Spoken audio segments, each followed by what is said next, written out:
మనకిస్తారా గారు ఎక్కడ బాబాయ్? అడుగోరా వచ్చేసాడు. నీవే తల్లివి తండ్రివి, నీవే నా తోడు నీడ, నీవే నా గురువు దైవము, నీవే నా పతివి గతివి నిజముగా కృష్ణ. ఏమిటండి, నన్ను పొగుడుతున్నారా గారెల్ని పొగుడుతున్నారా? కమ్మగా వండి పెట్టే ఇల్లాలివి, నిన్నే పొగుడుతున్నాను గాని గారెల్ది ఉంది మినప్పిండి నూనె తప్ప. కిష్రావు గారికి చిల్లెందుకు పెడతారు? మనుషులకు పెట్టలేరు కాబట్టి. నువ్వు భలే సిల్లీగా మాట్లాడుతావు బాబాయ్. గారెకి చిల్లి ఉండాలి, మనుషులు సిల్లిగా ఉండాలి. ఏంటయ్యా ఆయన ఏం చెప్పినా అలా పగలబడి నవ్వుతారు? పెళ్ళాన్ని నాకే నవ్వురాదు. వాళ్ళు పెళ్ళాలి గారు కాబట్టి. అప్పుడే తెల్లారిందేటి? ఎప్పుడో మొహం కూడా కడుక్కున్నావు. ఆహా, ఆ మొహాలు ఎంత కడిగినా అంతే. ఈ అమ్మగారి చేతికి ఎముక లేదు, అయ్యగారి నోట నాలుగు లేదు, పొద్దున్నే పొరిగింటి మీద పడి మేసే వాళ్ళకి సిగ్గు లేదు. నీ బాబు గడి సొమ్మెదో తిన్నట్టు అట్ట బాధపడతావేంటి? మా ఇంట్లో పొయ్యి లేదా, పప్పు లేదా, నూనె లేదా? ఆ అన్ని ఉన్నాయి కానీ చేసి పెట్టి పెళ్ళాలే లేదు. చూసావా మమ్మల్ని కాక మా పెళ్ళాలను కూడా తిడతాంది ఇది. వాళ్ళతో గొడవ ఎందుకే, కావాలంటే నువ్వు 4 గారెలు తిను. ఏండే తేరగా వస్తే పడి తినే ఓర మనుషులకు కాదండి మేము. ఏమిటే ఆయనే దబాయిస్తున్నావు, పెళ్ళాన్ని నేనే దబాయించను? అమ్మా ఉన్నమాట ఉతకడానికి మీ మొగుడైతే ఏటండి, నా మొగుడైతే ఏటండి? 2 ఏళ్ల బట్టి 2 శ్రావణ మాసాలు వచ్చెళ్ళాయి. ఎదురింట్లో తమరు వియ్యంకుడి గారు ఉన్నారండి. ఆరింట్లో శ్రీరామచంద్రుడు లాంటి అబ్బాయి ఉన్నాడా? తమరింట్లో సీతమ్మ తల్లి లాంటి కూతురు ఉందా అండి? మరి తమరు కాలు మీద కాలు వేసుకుని గారు మీద గారు అలా తింటా కూర్చుంటే ఎవరెళ్ళి అడుగుతారండి? పోనారేమన్నా బయట వాళ్ళ? తమకు సోయాన తమ్ముడు మీకు బామ్మర్ది. అయితే మాత్రం నేను ఎందుకు అడగాలి? తమరు కూతురికి అన్నారు కాబట్టి తమరు వెళ్ళి అడగడం ధర్మం. ధర్మం లేదు గిర్మం లేదు. నేను వాడు అక్కను పెళ్లి చేసుకున్నప్పుడు వాడు ఏం చేశాడో తెలుసా? చస్తే నా కాళ్ళు కడగనని మొండికేశాడు. అప్పుడు నేనేం చేశానో తెలుసా? 2 ముళ్ళు వేసేసి 3వ ముడి వేయాలంటే వాడు నా కాళ్ళు కడగాలి అన్నాను. పచ్చినట్టు కడిగాడు కాళ్ళు. ఇప్పుడు నా కూతుర్ని అడ్డం పెట్టుకుని వాడి కాళ్ళు వాడి కొడుకు కాళ్ళు నా చేత కడిగించాలని చూస్తున్నాడు. కాళ్ళు కడిగే సమస్య లేదు. పోనీ మీ బదులు నేను కడగనేటండి. ఆ పని చెయ్యి, నీకు వంకీలు చేసి పెడతా. అమ్మగారు వంకీలు కదండి, వడ్డానం చేయించి పెట్టాలండి. కొత్తానుండండి ఇప్పుడే. రాజ్యం గారు ఏంటే విన్నారు కదండి మీ ఆడపడుచు గారు మొగుడు గారు మాటలు. నంగనాచి చీర నడివీధిలో ఊడిందని. ఏమైందే అలా వల్లంకి పెట్టలా వాగుతూ వస్తున్నా? అది కాదమ్మగారు, అసలు విషయం ఏంటంటే మీ అన్నయ్య గారు అక్కడ కూర్చుని మాట్లాడిన మాటలన్నీ మీరు వినేశారు కాబట్టి మీ ఆయన గారితో మీరే మాట్లాడాలి. పదండి. ఏంటే నీ గోల? పదండి అమ్మగారు పదండి. రండి ఇక్కడే ఉన్నారు. పదండి, మీ వెనక నేను ఉన్నాను కదా. యాండి ఏమిటి? ప్రేమిలేదో మాట్లాడాలంట. అదేనండి తవరు అబ్బాయి గారు పెళ్ళండి. చేయటానికి నాకు అభ్యంతరం లేదు. ఆ కృష్ణారావు వచ్చి నా కాళ్ళు కడగాలి. ఈ మాట ఆయనతో చెప్పు పో. పోతున్నానండి.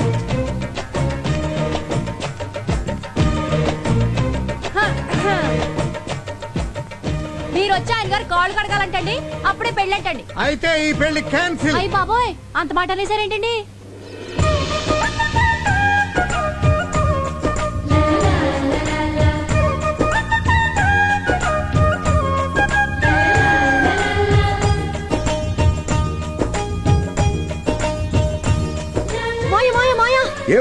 ఏమిటి? నాన్న మా పెళ్లి క్యాన్సిల్ అన్నాడు. ఏమ్మా, నువ్వు మా ఇంటి మహాలక్ష్మి, నిన్ను కాదనే హక్కు ఎవరికీ లేదు. పద.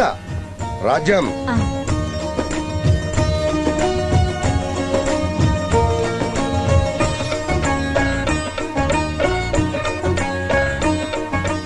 పెళ్లి కూతురు తండ్రి నేనంత మాత్రాన తల వంచుకుని ఉండాలా? నేను తల ఎత్తుకునే ఉంటాను. ఒకసారి అటు ముందుకు చూడు. నమస్కారం బాబు గారు. ఓ త్రిమూర్తులు బామర్తి గారా? ఏంటిలా దారి తెప్పొచ్చారా? అంటే దారి తప్పిన వాళ్ళందరూ నీటికి వస్తారన్నమాట. ఇది మంచి దారేలే. ఎంతైనా నువ్వు బాగా తెలియగలడు. అగ్రికల్చర్ బీఎస్సీ కదా. అబ్బా, పొగుడు కూడా మానేసి అసలు విషయానికి రండి. ఏ విషయం? ఏముంది, వచ్చే శ్రావణ మాసంలో వీళ్ళ అబ్బాయికి మన అమ్మాయికి పెళ్లి.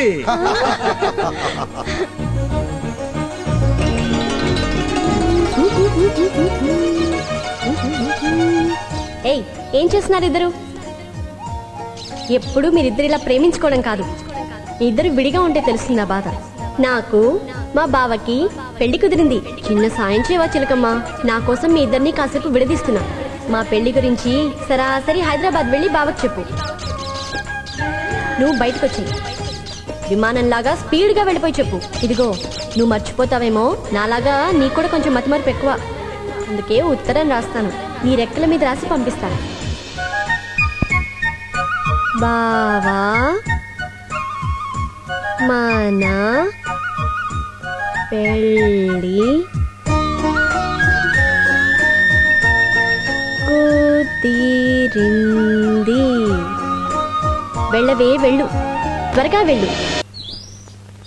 ఇరుగు దిష్టి పొరుగు దిష్టి ఈ ఊరు దిష్టి పక్కూరు దిష్టి అయినోళ్ళ దిష్టి కానోళ్ళ దిష్టి అందరి దిష్టి ఎరగడైపోవాలా. తూ, తూ, తూ, తూ, తూ. లోపలికి పదండి బాబు. అయ్య బాబాయ్ బాబాయ్, అదేంటండి అలా చేసేసినారు? అదేంటి నా కొడుకు కాళ్ళు లాగి కింద పడేస్తాడని భయపడుతున్నావా? అబ్బాయి అదేం లేదండి. ఏంటే నిజంగానే ఏడుస్తున్నావు? ఆ మంచోరేనండి. మా ఆయన కొట్టినప్పుడే నేను ఏడవలేదండి. బంగారం లాంటి బిడ్డ నా కాళ్ళ మీద పడితే నేనేటైపోను. కన్నీళ్ళు నాకు ఇంకేం వస్తాయండి? తప్పేముంది, చాకలి చలువ కోరుతుందని నాన్నగారు కూడా చెప్పారు. నువ్వు దీవిస్తే నాకంతా శుభమే జరుగుతుంది. అట్టగే బాబు. శుభం, నీకంతా మేలే జరుగుతుంది.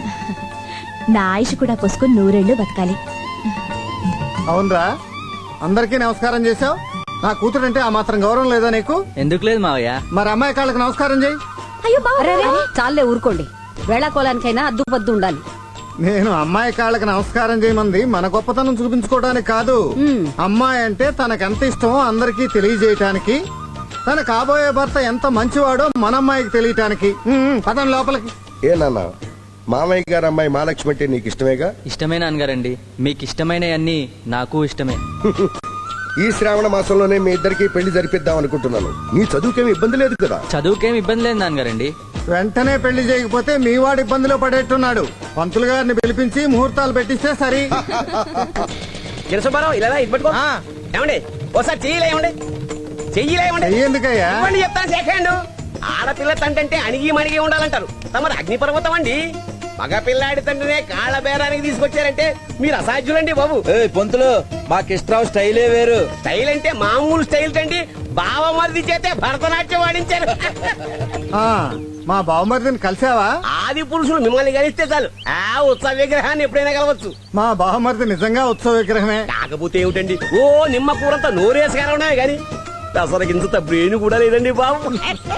Same to same. నా నోట్లో మాట నీ నోటితో చెప్పావయ్యా. ఇదిగో, నీ తమ్ముడికి మెదడు లేదంటే విన్నావా? ఇప్పుడు పంతులు కూడా అదే మాట చెప్తున్నాడు. చాలే ఊరుకోండి.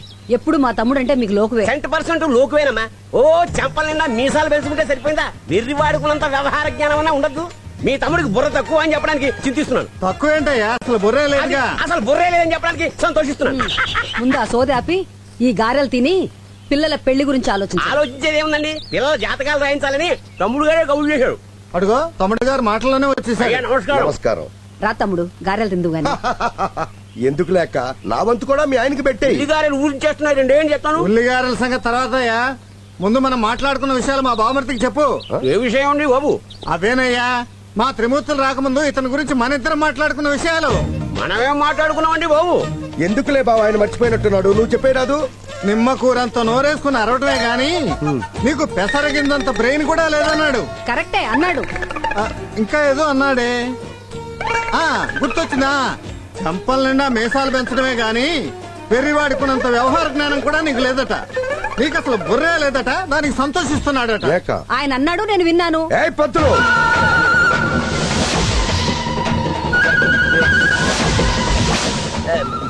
నిన్నే అడుగుతున్నా, మాట్లాడు. అడుగుతున్నాడు కదయ్యా, చెప్పు. ఓ నీ దుంప దగ్గర చెప్పోయా, ఏం కాదు. అన్నావా? మాట్లాడు.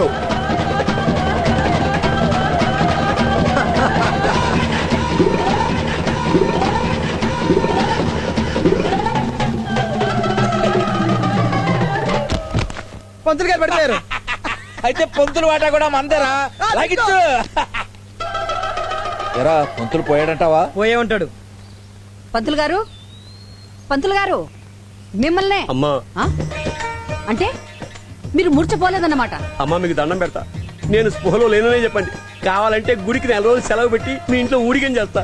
తమ్ముడు పాపం చాలా భయపడిపోయినట్టున్నాడు. ఈసారి క్షమించేయి. సరే సరే, పంతులు లేచాక అబ్బాయి జాతకులు రాసి తీసుకురమ్మని చెప్పక్క. అలాగే. పంతులు గారు అమ్మా లేవండి. త్రిమూర్తులు గారు ఆయన వెళ్లిపోయారండి. ఎవరండి? ఏడండి ఈయన? అయ్యా కృష్ణ పరమాత్మ, నేనేదో జనరల్ గా అంటే ఆయన ముందు నన్ను ఇరికించేస్తారా? ఉన్నమాట అంటే తలదీస్తాడా? మనకెందుకు భయం? తమకెందుకు భయం? పోయేది నాతల కదా. నేనున్నాను కదా. ఎందుకు? ఫిట్టింగులు పెట్టడానికే. ఫిట్టింగుల సంగతి తర్వాత చూద్దాం గాని పంతులు, వెళ్ళి ముందు పిల్లల పెళ్లికి ముహూర్తం పెట్టించు. ఇంకా ముహూర్తం ఏం పెడతాం? ఆయన ముందుకేం పెడతాం? నా మొహం ఏం చూపిస్తాం? అసలే కంటి చూపుతో చంపేసే వంశం కదా అయింది. అంత భయంగా ఉంటే ఆయన వైపు చూడకుండా పంచాంగం చూస్తూ ముహూర్తం పెట్టండి.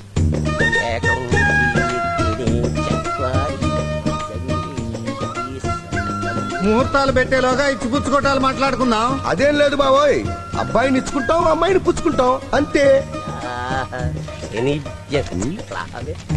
ఏమయ్యా పంతులు, ఇంతసేపు చూసావు, ఇన్ని పేజీలు తిరిగేశావు, నీకు మంచి ముహూర్తమే దొరకలేదా? అదే చూస్తున్నానండి. వచ్చే శ్రావణ మాసం దశమి శుక్రవారం తెల్లవారుజామున దివ్యమైన ముహూర్తం ఉంది. ఏమయ్యా నీకేమైనా మెల్లకన్నా? కాదండి, స్ట్రైట్ గా నేను ఎటు కూర్చున్నాను? లెఫ్ట్ లో. నేను లెఫ్ట్ లో కూర్చుంటే నువ్వు రైట్ లో చూస్తావా? తిరిగిటు. వద్దండి, శివాలయంలో శివుణ్ణి, విష్ణువాలయంలో నరసింహస్వామిని ఏ నంది చోటు నుంచో బింది చాటు నుంచో చూడాలి తప్ప స్ట్రైట్ గా చూస్తే బూడిదే. అదేం కాదు త్రిమూర్తులు, కంటి చూపుతో చంపేసే వంశం అట కదా మీది. ఎవడన్నాడు ఆ మాట? ఇంకెవరు? ఆ పంతులే అన్నాడు. ఏం పంతులు? నేనేదో అన్నాను, ఈయనేదో విన్నాడు, అది మళ్ళీ మీతో ఇంకోలా అదే ప్రయత్నంలో ఉన్నాడు. ఏయ్ పంతులు ఆగు, రా వెనక్కి. వస్తున్నా, నా దగ్గరికి. వచ్చేసా. నా కళ్ళల్లో కళ్ళు పెట్టి చూడు, సూటిగా చూడు, డైరెక్ట్ గా చూడు. ఏ చచ్చిపోయావా? మరెందుకన్నావా మాట? వేరే కోడలు పెట్టి అదిగో కన్ను కొడుతున్నా. తప్పు. నన్ను క్షమించు. పెద్దవాడివి, కూర్చో. అయ్యా మీరు నిజంగా దేవుడు. మరి నేను? అయ్యా మీరు ఆపండి. కాలుదారి గోదాట్లో పడ్డవాడైనా బతుకుతాడేమో గాని తమ ముందు నోరు దాని వాడు బతకడని అనుభవం మీకు తేలింది. అప్పుడే మన ఇంటికి పెళ్లి కళ వచ్చేసింది. ఇప్పుడు బానే ఉంది. ఈ ముహూర్తాల విషయం రేపు మా ఆడబిడ్డకి తెలిసి దిగిందంటే ఉంటుంది యుద్ధం.